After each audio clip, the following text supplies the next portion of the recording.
Today I want to talk about some weird stuff in astrology in connection to my ADHD, so stay tuned. Hello everyone, hi, welcome to my channel. If you're new here, my name is Amber.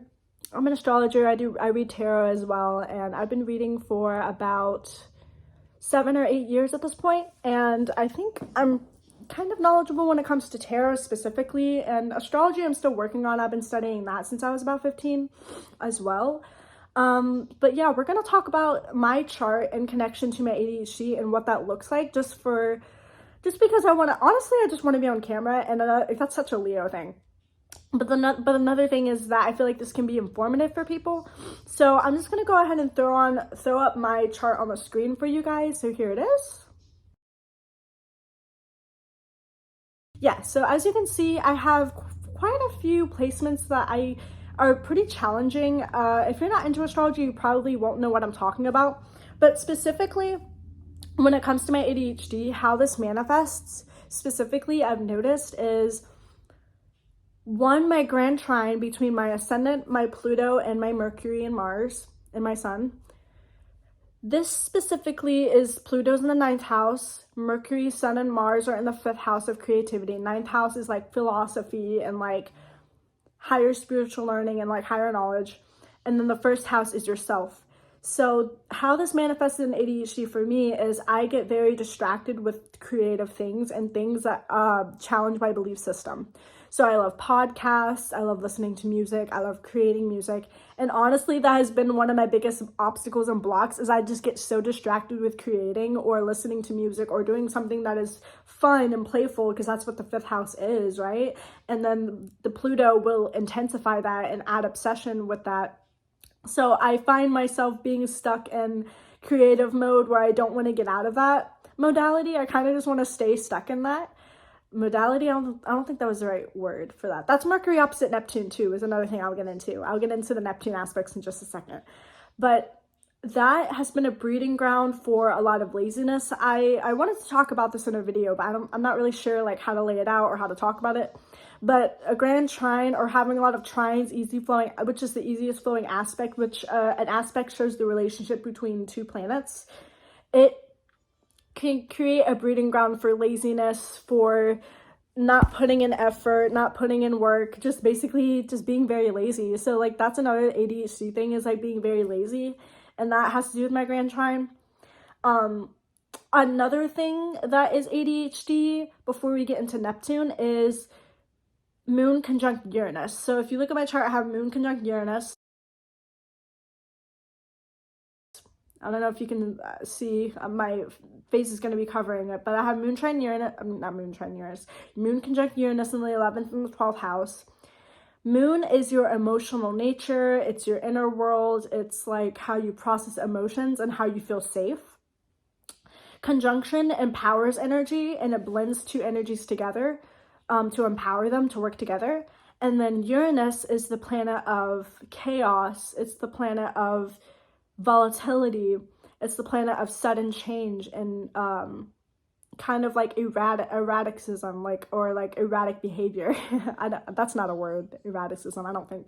Anyway, them being conjunct, Moon is in the 11th house in the sign of Capricorn, which gives a very, very, very like hard structure to my friendship group, which is very true.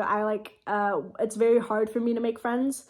And then Uranus being in Aquarius in the 12th house, I have this individuality of feeling like I can't fit in, and that has to do with ADHD too, because I often feel like I can't fit in, like I can't have a normal job, or I feel like I can't, I feel like I can't hold that down because I get so bored, which is what Moon conjunct Uranus usually brings, is boredom. And with Uranus being in the 12th house has to do with like addictions, it has to do with spirituality, it has to do with things that you cannot see yourself. So a lot of the times I'll have a lot of, even though it brings a lot of psychic ability to my life, it also kind of makes me feel like a prison to the collective, or a prison to the social norms that people expect of me. So I feel very trapped with that when it comes to ADHD and that being in my chart. Let me see. Neptune. Let's get into Neptune. Oh, yeah. So what is Neptune? Neptune is the planet of delusion, of fantasies, of daydreaming, of it can deal with, it has to do with like everything that's like dreams and idealism, and just it's a very dreamy planet.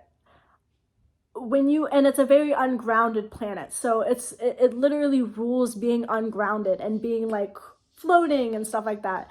And then opposition is an aspect that is, in my opinion, the most challenging, because it brings a lot of stifled energy to whatever it's aspecting.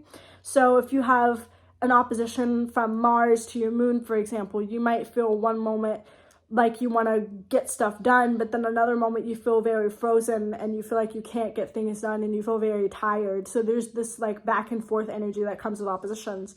Neptune is opposite my Sun, my Mercury, and my Mars. Sun is your will, your ego, your drive, what you want to be known for, your goals. Mercury is your communication, it's your intellect, it's how you think.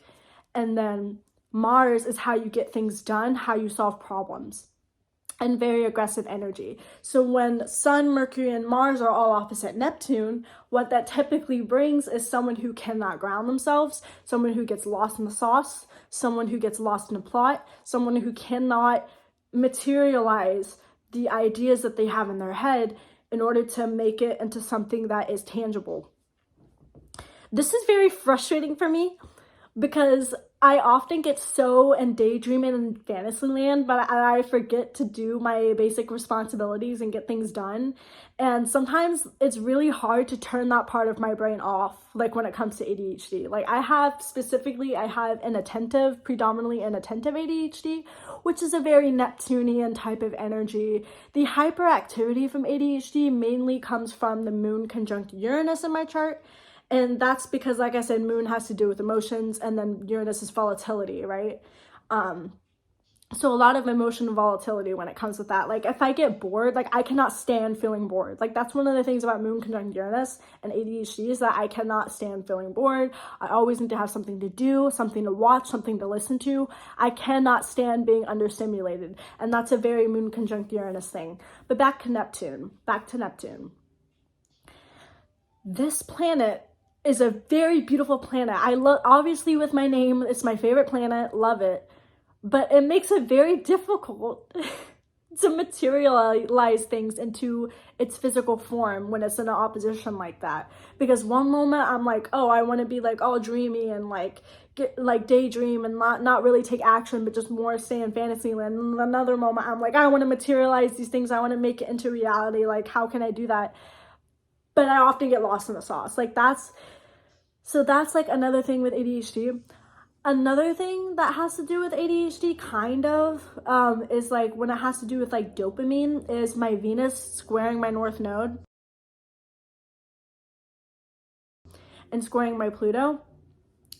Because often people with ADHD, they typically get very obsessed with love or like obsessed with partnerships because we find so much dopamine in it.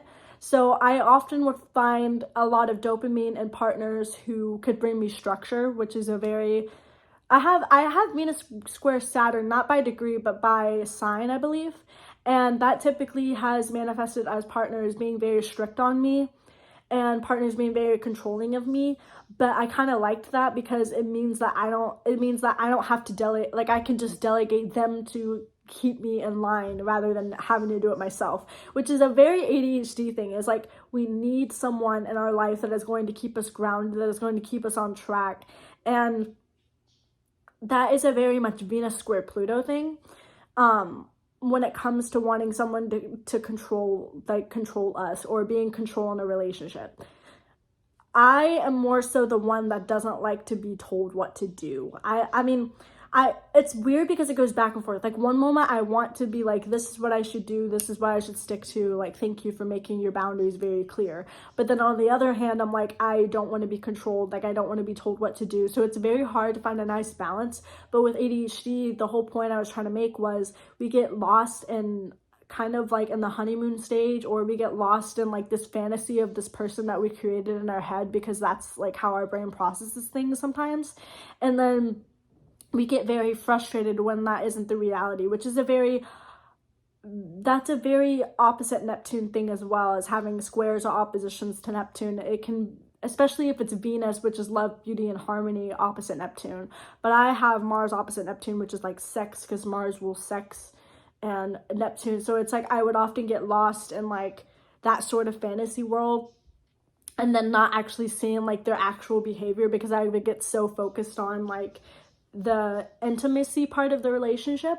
So that's another ADHD thing too, I think, that has to do with astrology as well. Another thing too with ADHD, actually I have one more thing. Venus squaring North Node. North Node adds obsession. Square is like an aspect that causes inner tension. It causes tension. It causes conflict. And then Venus is like love, beauty, harmony. So a lot of the times I get very focused on vanity, and I get very obsessed with like buying things or like vanity, like especially makeup. I have a problem with like beauty products. Like that is like my ADHD, like I want to buy this right now, is like beauty products. So like that's another thing that's like a weird like ADHD like astrology thing. But with that being said, I think that's all I really had for this video. So I hope you guys enjoyed it, and I hope you guys learned something from this video. If you found it interesting, let me know. And with that being said, I'm going to go ahead and go. So I hope you guys have a lovely day, evening, night, whenever you're watching this, and I will see you later. Bye.